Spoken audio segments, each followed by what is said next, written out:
이 세상에는 우리가 살다 보면 놀라운 일들이 가끔 있죠.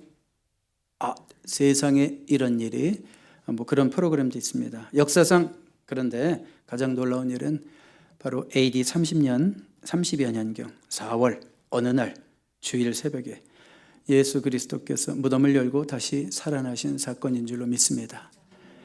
여러분, 아멘이 적은 것은 여러분들 마음에도 찜찜해서 그런 거예요. 사람이 어떻게 다시 살 수 있을까? 예수님의 부활은 사실입니다. 예수님 부활하셨습니다. 기쁘십니까? 표정은 별로 덜 기쁜 것 같아요.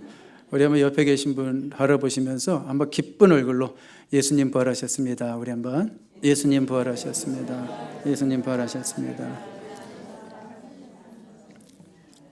예수님의 부활이 없었다면 1세기에 교회가 출현할 수 없었고요. 예수님의 부활이 없었다면 우리의 부활도 없습니다.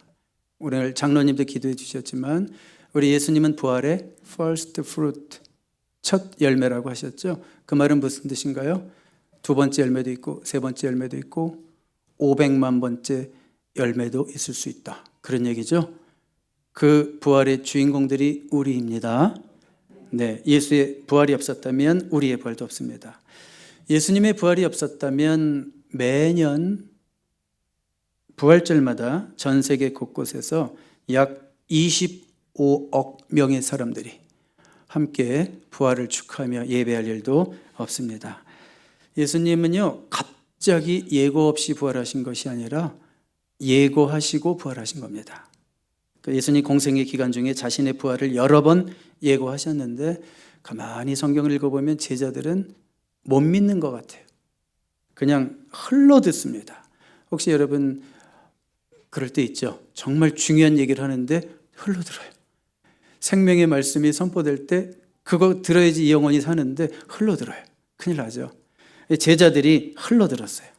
어떻게 아는가 하면 막상 예수님이 십자가에서 죽으셨을 때 어떻게 다 도망을 가고 뿔뿔이 흩어졌다는 거 아시죠?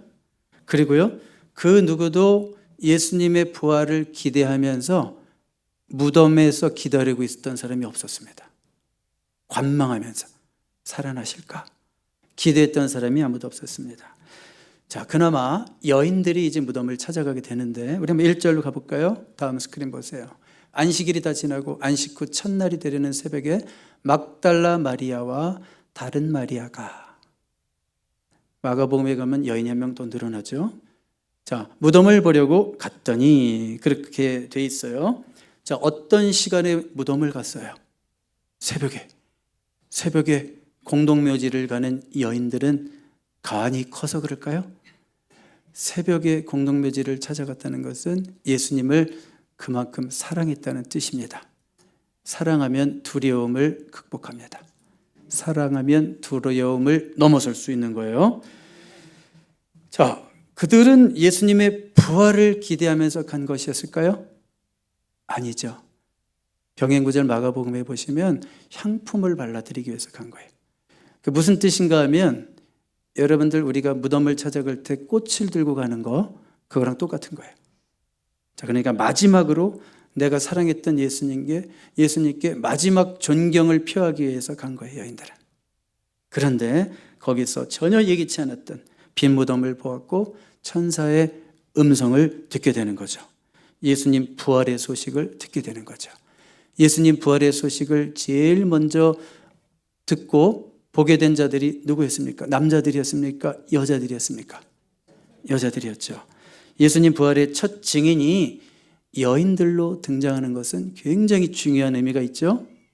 이것은 예수님의 부활 소식이 빨리 퍼지라고 하는 이유가 아니라 왜 여인들일까? 성경의 기록이 결코 꾸며낸 이야기가 아니다, 그런 뜻이에요. 성경의 이야기가 결코 꾸며낸 이야기가 아니다라는 것을 반증합니다. 왜냐하면 당시 여성들은 법정 증언권이 없었어요. 그러니까 여자들의 테스티모니는 억셉트가 되지 않는 시대였기 때문에 여인들이 증인으로 나온다라는 것 자체가 이상한 겁니다.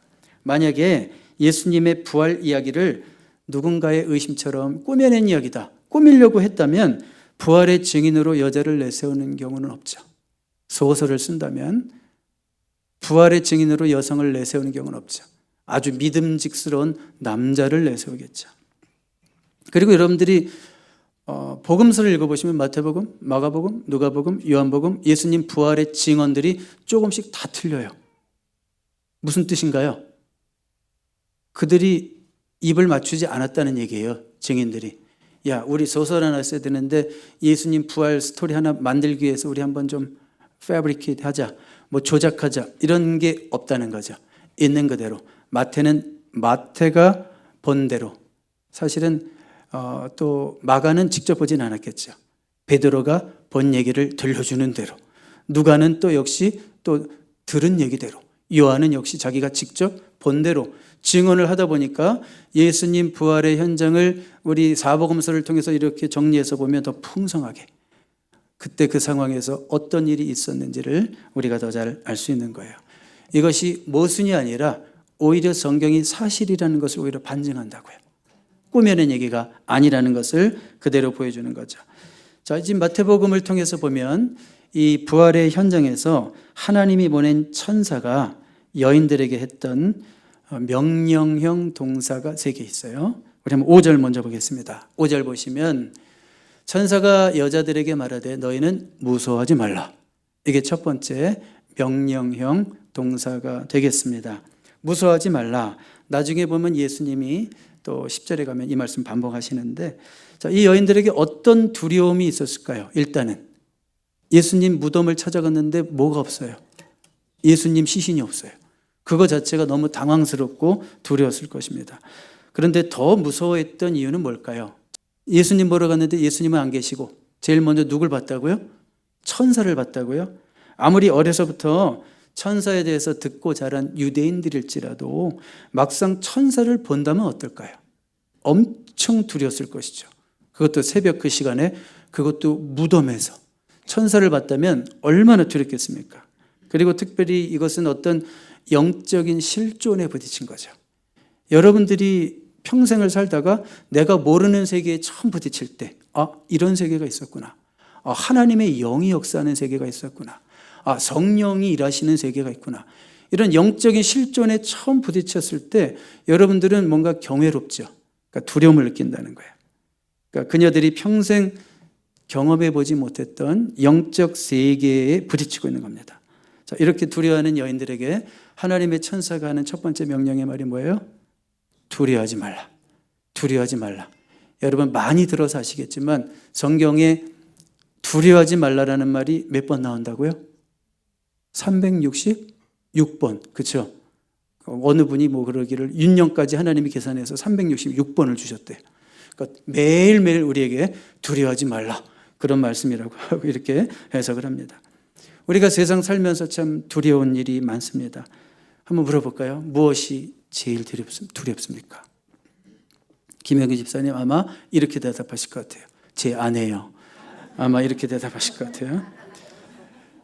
사실은 무엇이 제일 두려울까? 여러분, 많은 분들이 불투명한 미래가 두려운 거예요.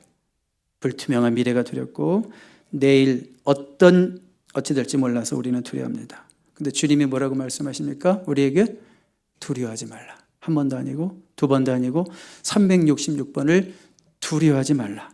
염려하지 말라. 내일 일을 염려하지 말라. 내일 일은 누가 염려해요? 내일 일은 내일이 염려할 것이요. 그날 괴로우면 그날 족하니라. 하나님이 돌보심을 믿으라. 그런 말씀입니다. 그 나라 갈 때까지 하나님이 돌보십니다.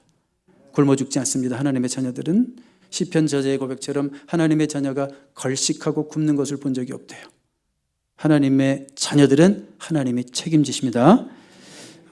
이어서 천사가 여자들에게 이제 말하는데 두 번째 명령형입니다. 28장 6절 보세요. 그가 여기 계시지 않고 말씀하신 대로 살아나셨느니라. 와서 그가 누우셨던 곳을 보라. 두 번째 명령형은 와서 보라. Come and see. 자, 여기 보라라고 하는 동사가 에이도라는 헬라어가 쓰였는데 이건 그냥 단지 보는 것이 아니라 아주 보고 생각하고 충분히 이해하라는 뜻입니다.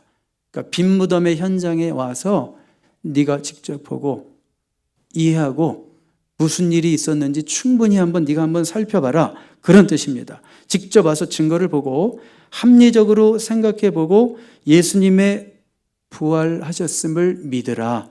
그런 뜻이 담겨 있는 거예요. 대책 없이 예수님 부활을 믿습니다가 아니라 충분히 생각해 보고 증거를 살펴보고 믿으라. 이런 말씀입니다. 여러분, 예수님 부활의 제일 첫 번째 증거를 보통 뭐라고 그래요? 빈 무덤, empty tomb이라는 말을 하죠. 그런데 여러분, 빈 무덤이 예수님 부활의 결정적 증거가 될 수 있을까요? 그 당시의 공동묘조에는, 그 당시 사회에는 도굴이 많았습니다.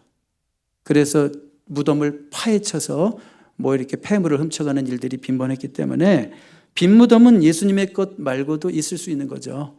그렇기 때문에 빈 무덤이 예수님 부활의 결정적 증거는 될 수가 없는 거예요. 자, 그런데 여러분, 조금 있다가 이 여인들이 이제 예수님을 만나게 되죠. 천사의 소리를 듣고 갈릴리로 가다가 예수님을 먼저 만나게 되죠. 그러니까 예수님 부활의 첫 번째 증인들이 돼요. 목격자가 돼요. 그래서 예수님 부활의 두 번째 증거는 뭐냐면 나타나심, appearance, 나타나심이죠. 예수님은 부활하신 후에 여자들에게 나타나셨고, 그 다음에 11 사도들에게 나타나셨고, 그리고 500명이 함께 모인 자리에 나타나시기도 했죠. 바울의 증언 가운데 있죠. 고린도전서 15장 6절 한번 같이 읽어볼까요? 시작. 그 후에 500여 형제에게 일시에 보이셨나니 그 중에 지금까지 대다수는 살아있고 어떤 사람은 잠들었으며, 여기 특별히 그 중에 지금까지 대다수는 살아있다. 고린도전서가 AD 55년경쯤에 쓰였습니다. 그렇다면 예수님 부활의 목격자들 가운데 그 중에 지금까지 대다수가 살아있다라고 바울이 편지를 쓰면서 직접 언급을 하고 있죠. 맞겠죠? 불과 한 25년쯤 지났다고 한다면 예수님 부활을 젊어서 목격한 사람들은 대다수가 살아있겠죠. 이 말은 거짓일 수가 없죠. 왜요? 이렇게 거짓말했다가 살아있는 사람들이 안 봤는데 이렇게 되면 이상해지는 거죠. 그러니까 바울은 지금 예수님이 500여 형제에게 동시에 나타났던 사건까지도 지금 언급하고 있습니다. 자, 그래서 예수님의 부활의 증거, 첫 번째 뭐라고 그랬어요? 간접적이긴 하지만 빈 무덤. 두 번째로 나타나심. 자, 그럼 그거 외에는 없습니까? 부활에 대한 역사적, 정황적 증거들이 있어요. 제가 공부했던 신학교 가운데 하나가 탈벗 신학교입니다. 탈벗 신학교의 탁월한 변증학자이신, 지금은 이제 나이가 드셨어요. 48년생이시니까 J.P. 모어랜드라고 하는 아주 굉장한 탁월한 미국의 철학자이자 변증학자이신데, 이분이 이런 질문해요. 한번 다음 화면에 제가 그 질문을 영어로 띄운 것 같아요. 이런 질문합니다. 빈 무덤 또 나타내심 외에 예수님 부활을 뒷받침하는 사실들이 있는가? 이거를 철학자가, 변증학자가 이런 질문을 하죠. 자, 이 질문에 대해서 모어랜드 박사는 이제 다음과 같이 대답을 합니다. 자, 이게 바로 예수님 부활의 정황적 증거다, 이렇게 말할 수 있는 거죠. 첫 번째는 제자들이 믿음을 위해서 순교했다라고 하는 것입니다. 자, 여러분, 예수님 십자가에 못 박이실 때 분명히 다 도망갔습니다. 그들이 다시 믿음을 회복하고 그들의 목숨까지 버리고 예수님 부활의 증인이 되었다고 하는 것. 이걸 어떻게 설명할 수 있느냐라고 하는 거죠. 여러분, 예수님 부활에 있어서 가장 결정적인 증거는요, 어떤 과학적인 자료가 아닙니다. 예수님 부활을 봤다고 하는 사람들의 변화입니다. 그냥 대충 변한 것이 아니라 목숨을 위해서 그 복음을 가지고 예수님 부활을 증거하면서 죽어가는 순교자들입니다. 두 번째는 회의론자들의 변화입니다. 완전히 회의론자였던 자 중에 하나가 누구인가 하면 예수님의 형제 야고보입니다. 야고보는 심지어 뭐라고 얘기했냐면 예수님을 자기 형을 미쳤다고 그랬던 사람이에요. 그런데 그가 완전히 뒤집어져서 목숨을 걸고 복음을 전하는 자로 바뀌죠. 또 누가 있어요? 그 중에 사도 바울. 바울도 예수 믿는 자들을 다 죽이겠다고 박해하기 위해서 싸우던 자가 예수님의 십자가와 부활을 목숨을 걸고 증거하는 자로 바뀌었다는 거죠. 이런 회의론자들의 변화가 바로 예수님의 부활이 아니고서는, 그들이 예수님의 부활을 목격하지 않고서는 설명할 수 없는 정황적 증거겠죠. 세 번째는 뭔가 하면 유대 핵심 사회 구조의 변화입니다. 무슨 얘기인가 하면 갑자기 유대 핵심 사회 구조에 큰 변화가 생겼어요. 유대 사회의 1500년 동안 대대로 지켜내려오던 유대인들의 전통이요, 예수님 십자가에 못 박히시고 단 5주 만에 갑자기 세상이 뒤집어졌습니다. 예수님 십자가에 못 박히시고 그 유대 그 좁은 사회에 그 10,000명이 넘는 사람들이 갑자기 예수님은 하나님의 아들이십니다, 그는 우리의 죄를 위해서 십자가에 죽으시고 부활하셨습니다라고 하는 증언들이 쏟아지기 시작했어요. 오랜 시간에 걸쳐서 구전이 생기고 무슨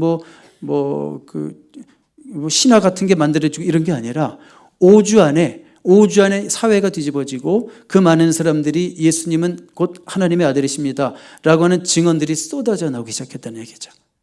자, 이런 것들을요, 그래도 믿기 싫은 사람들은 부인하려고 그러죠. 어줍지 않은 얘기들을 해가면서 정말 안 믿는 게 너무 힘들어요. 무엇으로만 설명할 수 있을까요? 가장 합리적인 설명은 뭘까요? 제자들이 예수님을 만났다는 것이, 부활하신 예수님을 봤다는 것이 가장 타당한 설명이라는 거죠. 그리고 마지막으로 정확적 증거 가운데 바로 교회의 출현입니다. 교회의 출현.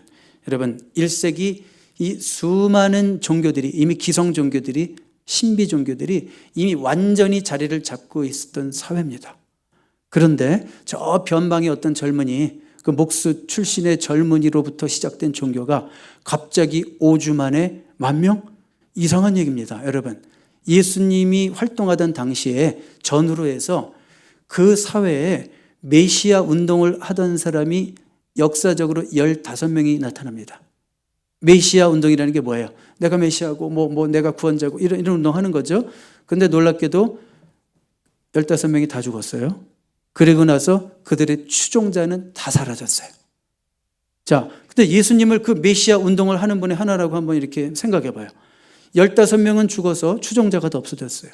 그럼 예수님이 죽으면 예수님의 추종자도 없어져야죠. 그런데 예수님이 십자가에 달리시고 5주 안에 오히려 추종자들이 구름대와 같이 늘어나고 있습니다. 자, 이걸 어떻게 설명할 수 있을까요? 여러 가지 설명할 거 없죠. 제자들이 또 그들이 부활하신 예수님을 만났다고 하는 것이 가장 합리적인 설명입니다. 그러니까 예수님의 부활은 사실이다. 예수님의 부활은 사실이다. 이걸 너무 좀 어려워하지 말으셨으면 좋겠어요. 어떻게 사람이 죽었다 살아? 교회에서는 하는 얘기인가? 이런 하나님이시라면 정말 못할 수도 없는 정말 쉬운 일입니다. 하나님이라면 못하실 수도 없는. 그리고 예수님이 이 땅에서 하신 일들, 보여주신 일들, 십자가를 지시기 전에 죽은 자를 살리신 일들, 여러 가지 기적을 행하신 일들, 그분이 말씀하신 대로 살아나신다는 게 당연하죠. 죽은 자를 살리신 그분이 말씀하신 대로 살아나신다는 게 당연하죠. 그러니까 여러 가지 이런 증거들을 통해서라도 우리가 예수님의 부활하심에 대해 의심이 없기를 바라고 흔들림이 없기를 바랍니다.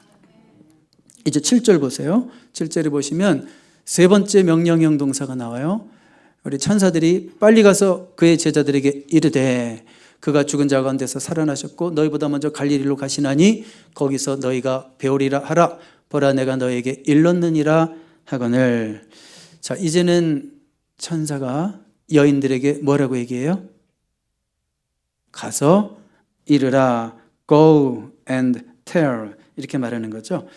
자, 한번 여기서 보세요. 이 세 가지 명령형 동사라고 그랬는데 여기서 믿음의 순서를 얼핏 봅니다. 저는 믿음의 순서. 제일 첫 번째 천사가 했던 말이 뭐였죠? 두려워하지 말라, 무서워하지 말라. 그리고 두 번째 뭐였어요? 와서 보라. 그리고 이제는 가서 전하라. 여러분 믿음은 어느 단계에 와 있습니까? 거기까지 가기를 바랍니다. 아직까지는 두려워하지 말라 이 말만 듣고 싶어서 교회 오시는 분이 있어요. 주님의 오직 위로가 필요해서 신앙생활을 하시는 분도 있어요. 그렇지만 우리가 이제는 와서 봐야 돼요. 하나님의 말씀을 들어야 되고 알아야 되고 진리가 무엇이고 주님이 우리에게 뭘 원하시는지. 그리고 이제 준비가 되었으면 뭡니까? 가서 전하라. 주님이 이렇게 말씀하십니다. 하나님은요, 준비되지 않은 자를 억지로 가라고 하시지 않습니다. 하나님은 준비되지 않은 자에게 억지로 증인되라고 하지 않습니다. 너 빨리 가서 전도해, 이런 말 안 하십니다. 그러나 우리가 준비가 되면 하나님은 이제는 가서 전해야 되지 않겠니? 그 정도면 충분히 알지 않았니? 이제는 나는 네가 가서 전하는 자가 되기 원한다. 이렇게 말씀하십니다. 자, 그런데 천사가 지금 여인들에게 어디로 가서, 제자들을 어디로 가서 예수님을 만나라고 얘기하고 있어요? 갈릴리로 가라. 갈릴리로 가라. 저는 갈릴리라는 말만 들어도 약간 가슴이 뛸 때가 있어요. 제자들도 이 갈릴리라는 말을 듣게 된다면 어떤 감동이 있는 거예요. 왜 그럴까요? 제자들이 제일 먼저 예수님을 만난 데가 어딜까요? 갈릴리죠. 부르심 받았던 장소가 어디예요? 갈릴리입니다. 그런데 지금 제자들은 예수님을 배신하고 있어요. 예수님을 다 떠나 있어요. 막 예루살렘에도 흩어져 있고 여기저기 흩어져 있어요. 그런데 갈릴리? 제자들이 갈릴리? 내가 주님을 처음 만났던 갈릴리? 저는 갈릴리 그러면 막 몇 군데가 생각나요. 서울 강서구 방화이동 공항교회, 여주 후포리 성결교회, 막 이런 교회들이 막 생각나요. 그러니까 언덕이 작은 예배당, 하늘에 뭉게 구름 떠 있는 그 교회, 어머니가 종치던 교회, 저만의 갈릴리가 있는 거죠. 그 내 처음 믿음이 싹 탔던 갈릴리. 제자들에게도 그런 감동이 있는 거예요. 갈릴리 그러면 갈릴리. 자, 여러분 8절 10절 이제 한번 보겠습니다. 그래서 이제 여인들이 무서움과 큰 기쁨으로 빨리 무덤을 떠나 제자들에게 알리려고 다름질할세. 어디를 향해 달려갑니까? 갈릴리를 향하여 달려갑니다. 걸어갑니까? 뛰어갑니까? 걸어갈 수가 있습니까? 도대체? 예수님이 부활하셨는데, 여러분 이게 복음의 긴박성이죠. 우리가 정말 생명의 복음을 안다면 미적미적 될 수가 있습니까? 언젠가 되겠지. 저 사람도 언젠가 복음을 듣겠지. 그게 되든가요? 정말 우리 안에 절박함이 있고 그 막 확신에 넘치면 그게 걸어가게 되든가요? 달려가게 되죠. 언제 한번 전화하지? 그렇게 되든가요? 당장 오늘 저녁에 전화해야 되지? 그렇죠? 지금 막 여인들은 뛰어가고 있습니다. 어떤 분은 그래요. 또 이렇게 얘기하더라고요. 이 말씀을 보면서 무덤에서는 빨리 나와서 뛰어가야 된대. 무덤은 사망의 자리고, 무덤은 죽음의 자리고, 무덤은 절망의 자리고, 무덤은 실패의 자리고, 무덤은 열등감의 자리고, 그 자리에서 빨리 나오라는 거예요. 달려 나오라는 거예요. 자, 여러분 이제 가다가 예수님을 또 만나요. 그렇죠? 9절 예수께서 그들을 만나 이르시되 평안하니 하시거늘 여자들이 나아가 그 발을 붙잡고 경배하니. 자, 지금 여인들이 예수님을 처음 만나는 그 순간입니다. 그 여인들이 느꼈을 기쁨과 두려움의 복합된 감정을 제가 일일이 다 설명하진 않겠어요. 근데 10절에 보면 뭐라고 얘기해요? 10절 보세요. 이에 예수께서 이르시되 무서워하지 말라. 가서 내 형제들에게 갈릴리로 가라 하라. 어디로 가라고요? 갈릴리. 또 갈릴리 나왔어요. 거기서 나를 보리라 하시니라. 성경을 깊게 읽어보신 분들은 마가복음, 누가복음, 요한복음은 갈릴리 그렇게 강조 안 하는데, 예, 맞습니다. 마태의 관심은 갈릴리에 있습니다. 깊은 설명은 안 드리겠지만 지금 제자들을 이렇게 회복하고 계시다는 거예요. 그리고 제자들을 뭐라고 부르냐면 그 배신하고 치사하게 십자가 현장에서 한 명도 끝까지, 요한 외에는 다 도망가 버렸던 그 배신자들을 뭐라고 부르고 있어요? 예수님이 형제들이라고 부르고 있어요. 이미 예수님은 그들을 용서하셨고 갈릴리에서 다시 그들을 회복하시겠다고 하는 마음을 이미 우리 예수님은 품고 계신 겁니다. 갈릴리는 회복의 장소입니다. 다음 화면 한번 보여주실까요? 갈릴리는 바로 회복의 장소. 갈릴리는 바로 다시 시작하는 장소입니다. 여러분만의 갈릴리가 있습니까? 정말로 하나님을 뜨겁게 만났던 그 시간이 있습니까? 제가 가끔 여러분들에게 고백하죠.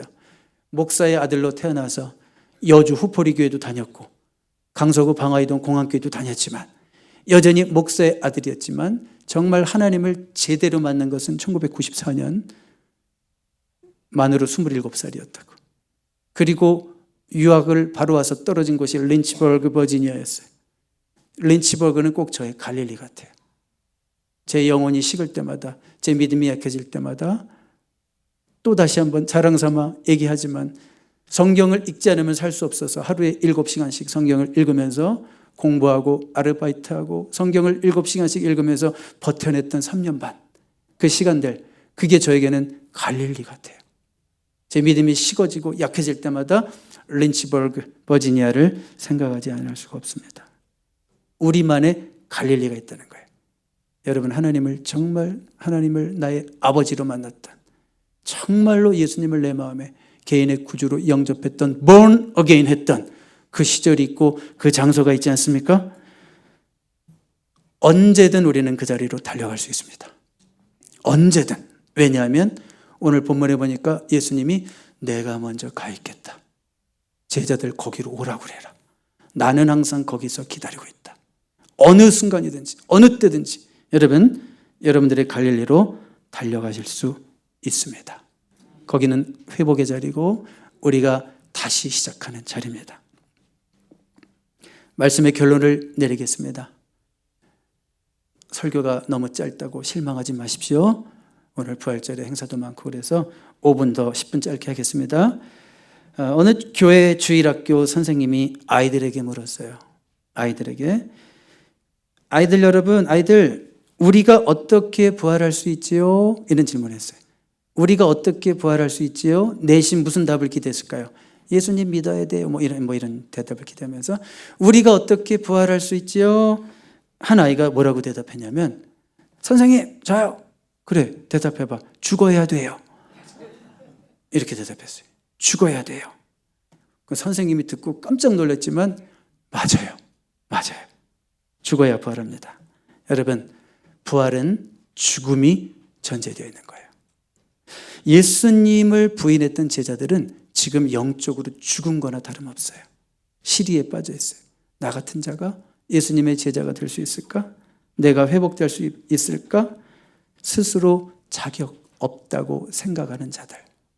예수님 뭐라고 얘기하십니까? 갈릴리로 가라. 거기서 만나자. 내가 너를 회복시켜 줄게. 내가 너를 다시 시작하게 해줄게. 내가 너를 다시 살게 해줄게. 내가 너를 다시 나의 일꾼으로 사용시켜 줄게. 이렇게 말씀하시는 자리가 갈릴리입니다. 여러분 가운데 하나님, 나는 부족합니다. 하나님, 나는 자격이 없습니다. 하나님, 나는 이제 나이도 많이 들었습니다. 하나님, 나는 이제 소망이 없습니다. 하나님, 나는 거의 죽은 자와 같습니다. 이렇게 생각하는 자가 여러분이라면 이제 여러분의 갈릴리로 달려가시기 바랍니다. 한 가지 제 욕심은 바로 우리가 오늘 지금 예배하는 이 자리가 저와 여러분의 갈릴리가 되었으면 좋겠습니다.